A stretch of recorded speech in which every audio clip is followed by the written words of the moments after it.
Mbavu okifunye otya obwamalayo obubajjudde ekirabo tukifuna tutya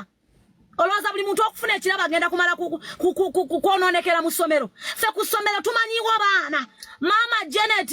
nsaba onkwase obwa Minister of Education omwaka ogwo mpite mu masomero nziremu okulaba abaana bwe bakola prom party mbu bali bwerere mbu bazina olweggulo babeera muli babeebakako abaana olumala prom party nga batandika kwegatta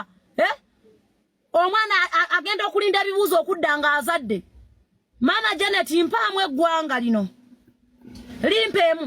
mujja kutandika okubeera ku prom nga mwambadde uniform buli omwe agolola uniform ye mwenna mufaanagane mudde wali muzine mudde waka muleke kutumanyiira nammwe emulembe guno gwatuka tewaliwo kyakyuse ekinkurizize ba single mothers bw'amalaya bwe mweyigiriza okuva ku maama bammwe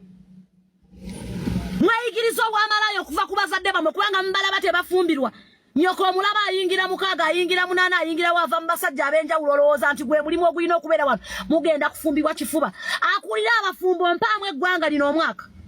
225 mu nkwasa eggwanga lino nga ndi ku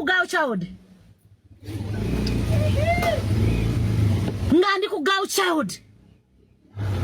kati Silver bw'alaba ebintu bye muli mu kupromotinga abazadde mbwe bate bakuwangayo wadde ekirabo omwana omuto oyo mwana tubadde twogera nti mwana muto wano ne tugamba Ariana mwana muto bannange kyana kito nnyo saawa zino omusajja amuleetedde emmotoka mbukati ffe tuwulira ennugu stupid agimuleete